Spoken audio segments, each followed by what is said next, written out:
One is José Martí. He's a national hero. He was one of the guys organizing the war against Spaniards going to a second war against Spaniards. You know, he was killed in battle. So in the middle of the park, you can see a statue of him. So that's beautiful, the yellow one. So that's the only one in the park telecommunication we have in Moron. I mean, in Cuba we have just one, in Texas.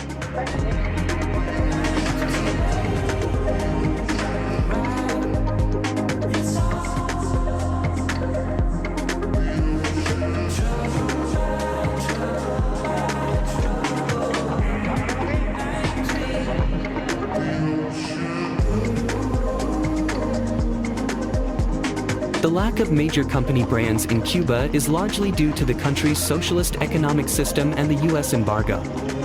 The Cuban government heavily regulates and restricts